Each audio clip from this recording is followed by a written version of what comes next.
welcome back to my channel. Marina here, and as always I am so excited to welcome you to another video. If it's your first time here, you're welcome. My name is Marina. I make videos from Saskatoon in Canada, and on this channel I share information to make settling into life in Canada seamless for newcomers and foreign trained professionals. To the almost 20,000 of you who have subscribed to my channel, I cannot tell you how grateful I am. If you're yet to subscribe, please do well to hit the subscribe button below and turn on the notification so you know every time I upload new content. We're almost at 20,000 subscribers, guys, and it is so surreal. I'm so grateful to all of you, and I'm excited to see us hit this milestone. So please subscribe so that we can hit this milestone and hit other milestones to come. You guys, today's video, I've struggled with having this conversation for a while, but I realized that the more I struggle with this, the more I hold off on this conversation. It seems like everywhere I go, I'm meeting people who are making mistakes in this area, and I feel very guilty that if I had said something, maybe somebody would have made a different decision and the outcome would have been different. So today, I'm tackling this conversation head on. Disclaimer: this is not our usual just come here give you information kind of video. It's not an ice cream type of video. Consider this a family meeting where we are going to be chewing bone. If this is content that you're interested in, you know what to do. Definitely keep watching. I hope you keep watching.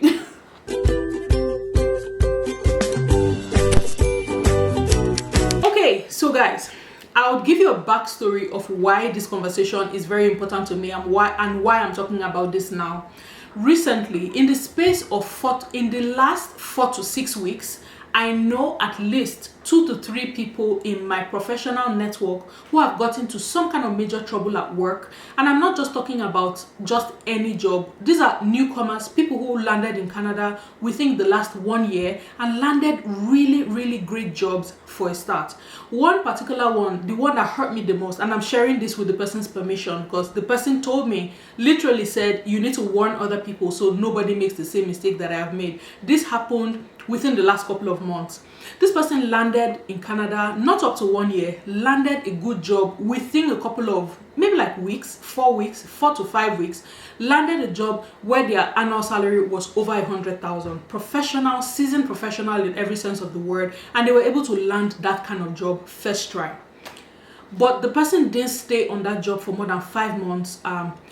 Looking back now from what the person told me, looking back, there were subtle messages that were passed, there were subtle complaints that came up that he did not pay enough attention to until it led to him being let go from that job.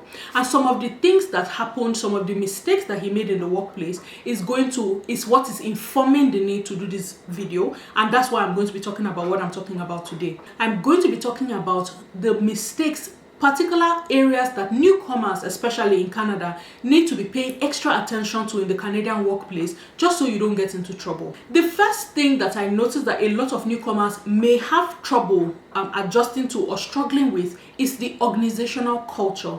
Now, every organization, regardless of where it is, not just Canada, this is typical across organizations all over the world, every organization has a culture.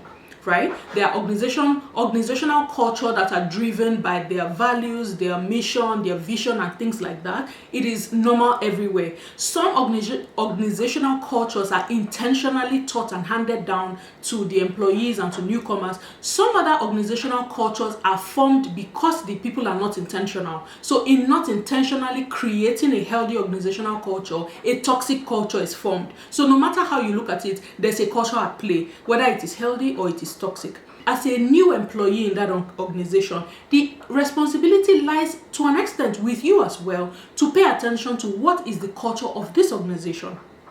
Sometimes the overall organizational culture may not display the same way across different teams, even within the organization. Because people are different, leadership styles are different, some of these cultures play out in different ways. One very easy way to learn the organizational culture of the organization is in the onboarding process. For some people, you get this new job, you do your training in the first week. There are modules or training videos that you need to watch from time to time, maybe in the first 3 months. Some of you just do 1 week and you don't go back. It is assumed that you have read those things and you know it. So ignorance is not going to be an excuse when you get into trouble. So understanding the organizational culture of your entire organization and how it is displayed in your team is very important. You need to pay attention to be able to read the room, pay attention to the conversations that are being had, pay attention to what is being said, and especially what is not being said. When you stay in the team long enough, you're going to learn how to do that. Read the room, learn how things are done in your team. How do people communicate? When they disagree, what is the way people express their disagreement? Is it buzz or or are people more diplomatic, or how do people talk to each other on this team? That's an example. Not paying attention to these things is going to put you in a difficult position. If you don't stop to learn how things are done in your team, you're going to get into trouble. It goes beyond just the technical part. The technical skills got you the job. Being able to do the job is why you got in, right? But being able to sustain the job takes beyond just technical skills. Anybody can be taught technical skills. But when it comes to those people skills, when it comes to those other soft skills, that cannot be taught, and that is how you sustain some of these jobs. Being able to manage people, being able to manage egos, being able to manage people with differing opinions, all of those things come together to suggest how much or how you're able to keep your job, how well you perform on this job. So paying attention to that organizational culture, your team culture, how people talk to each other and things like that, absolutely important. With learning the organizational culture, you also have to check what the political climate in your team is. Office politics is everywhere. And if you are one of those people who will say, you know what, I don't care about office politics, I'm just here to do my job, and after that I'll go home, clap for yourself. I used to be like that until I started to see things that made me believe that, actually, you just sitting on the fence, you make yourself an easy target. Look out for what is the political climate of this place, who are the stakeholders, what is at play, and use that politics in a reasonable way. Don't now do office politics in the way where you are ganging up to backbite on other people. That one can very quickly backfire. But be aware of the political climate. Be aware of the office politics. And just as much as possible, be positive in how you engage in office politics. But looking away and not engaging, dangerous. That's what I think. As a newcomer, you have to pay attention to that. Learn, look around you, learn what is at play, and learn the language. You have to speak the language that your team understands, because as the person who's new to the country and new to the organization, you have a lot more learning to do than the other people who have been there. That's the truth. And the more willing you are, the more willing you show that you're willing to learn, there'll be more people to teach you. So pay attention. Don't be closed off. I know a lot of people say the workplace is for work. I don't go there to go and make friends. That is true to an extent, but you don't want to be the one who's always isolating yourself. When your team members, if you're working in an organization where you're working in person, if people are coming together to say, okay, members of the team are going out to lunch, don't be the one who always says no. Don't be the one who's always excluding yourself from team events, because sometimes that's how you get to know people. There are some decisions, key decisions in the workplace that is finalized on the golf course. You don't want to be the one who's always absent from things like that. When your team members gather, show up. When it's lunchtime at the office and everybody is sitting on the same table, don't stay on your phone the whole time. When it's lunchtime, don't be the one to be on your phone and just be gisting away or speaking in a language that nobody else understands. That's another mistake people make. You just stay there. That's the time you want to catch up with your friends and family back in your home country. And you sit down by yourself on a daily basis, just speaking to your friends and family in a language that you are the only one who understands. People have gotten into trouble at work because of that. Because you're giving the impression that you're closed off, you're not willing to build relationships outside of your work relationships. Guys, we have to do better. We really have to do better. You need to pay attention to these things. Ignorance and looking away is no longer going to pay you. You need to be able to go from the crowd to the core to be able to effect any change. If you get into the system and you realize that, okay, the way things are done here is not the way it should be, how are you going to effect change if you're the one who's isolated? You're outside of everything. You're not joining people to do anything. How will you find a way to leave a mark or make any meaningful change in the areas where you can? Make sure that you're challenging your own biases, because it's easy to say, oh no, these people treat me a certain way. We're very quick to attribute everything to racism. But think about it. Acceptance is a two-way street. If you're expecting people to accept you, just know that you should be accepting as well when you get into the workplace. Challenge your own biases. Are you one of those people who somebody has told you something to say, in this team, this is how they behave, and you go in there with that prejudice, not giving yourself enough room to be open enough to learn about people, to learn things about people? Instead, you're running with the ideas that have been sold to you, or running with the stereotypes that you have been given about these people. You need to be careful about that. Challenge your own bias. Not everything is racism. Not everything is racism. So let's dump the victim mindset. Dump that. It's not applicable in every situation. Is there racism? Is there subtle discrimination and prejudice in the workplace? Absolutely. But you should not be going there with the attack mentality. It's not a me against them or us against them situation. It's a workplace. We are one team. So go in there with the mindset of learning how to do the job that particular way, learning how to build relationships, getting to know people. For me, personally, it is innocent until proven guilty. You go in there open until you have a reason to question. If you are being isolated, then you find a way to question that. Challenge your own biases. If you're looking for friends, you must first show yourself friendly. If you want people to be warm towards you, you must come with warmth. If you want people to smile at you, you must learn how to smile at people. Canadians are chatty. The average Canadian in the workplace is chatty. They are offering information. With time, you will get to know their spouses, you get to know their boyfriends, girlfriends, their children, even their pets. Have information to offer as well. Don't just listen to everybody, but nobody knows you. Nobody can reach you. People really want to know you. And until you break out of that wall, that box that you have put yourself in, people don't really know you. And when people don't know you and you are isolated, when they want to now fire people on the basis of who's a team player, who do you think will go first? It's you. So guys, let's begin to become more intentional. You people know that it's not a complete video if Marina doesn't talk about intentional, right? You need to start to pay extra attention and be intentional about building these relationships. Guys, I cannot emphasize this enough, but it is very important. You must be intentional. The second area that I wanted to address is as it relates to the people who are leaders. Like you're coming from, I'm going to use Nigeria as an example here because that's the only other country that I've worked in. There are organizations in Nigeria where you do not call your leaders by their first names. There are organizations in Nigeria where you cannot leave the office except your boss leaves. There are organizations in Nigeria where when the boss drives into work, somebody opens the gate, the security person who mans the gate comes to do shansa for you and opens your door. Another person comes to take your bag or take your your laptop back into the office. There are people who are leaders who have been served like that. Leadership in a Canadian workplace is very different from that. It looks very different from that. If you have people who are on your team who you can send to go and buy you lunch or send to go and do your grocery shopping, or some people even send their subordinates to go and pick their kids from school, we know that these things happen. If you carry that same mindset to Canada, carry that same mentality here, and you expect that your subordinates, say you will now get a job where you have direct reports, you now expect that you will be worshipped and be feared or be served like that, you're going to be in for a shocker. There are too many people who are leading teams where your team members are giving you really bad reports. Yes, your team members can evaluate you as a team leader, and what they say counts.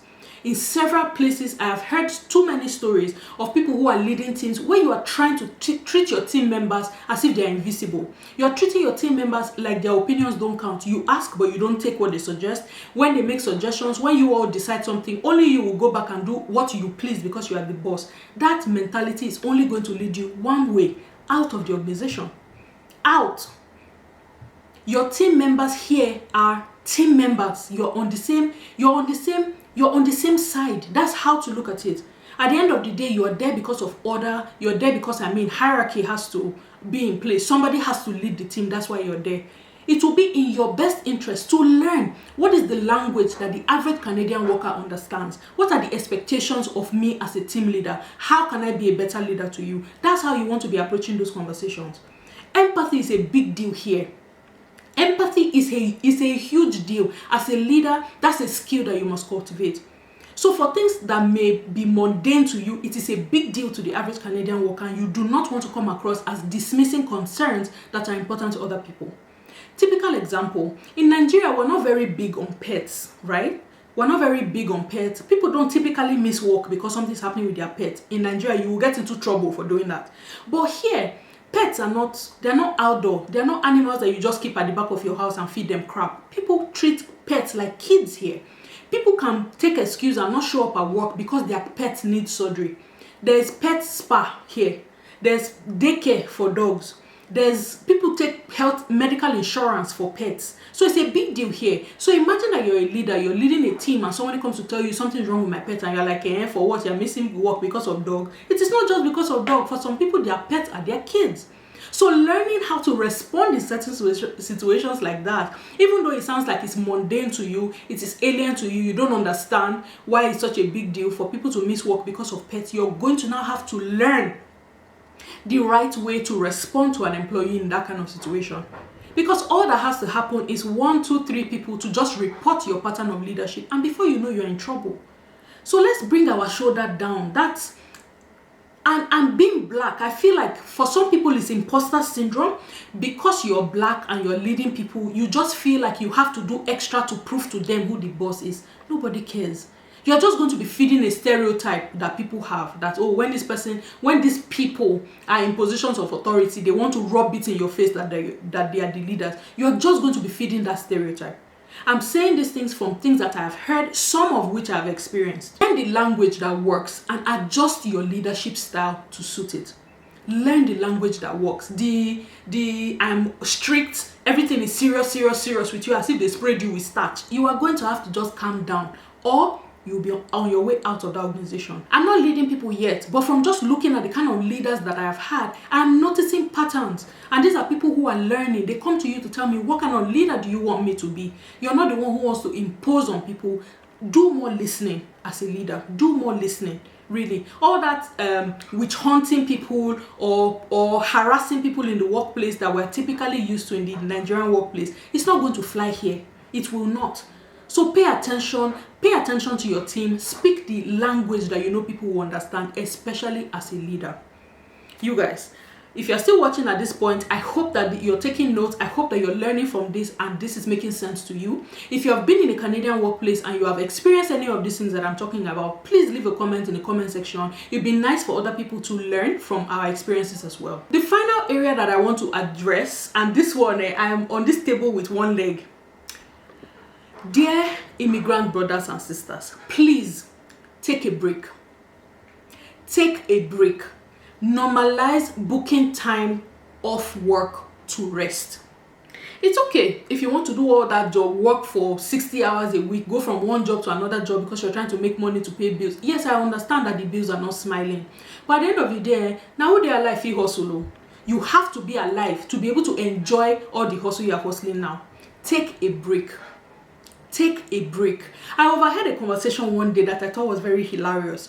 I was with a group of friends, like it was a big group of people. We were all just chatting, but because it was too big a group, after a few minutes, we had already split up into like smaller groups of 2s and 3s. So I was chatting with somebody, and the person was lamenting about how the people on their team are very lazy. They don't like to work. When it's long weekend, the people just book time off and they have traveled out of the city. Any little long holiday, people have traveled. They have gone to the lake or they have traveled. So I got a bit interested. I'm like, okay, I hear what you're saying, but what exactly is the problem? She was like, people don't like to work. Any little thing, they have taken holiday. So I asked her, I said, is holiday a paid benefit in your organization? She said yes. I said, so what is wrong with people using the benefits that the organization has given them to say you can take time off to go and rest, you can take time off to unwind?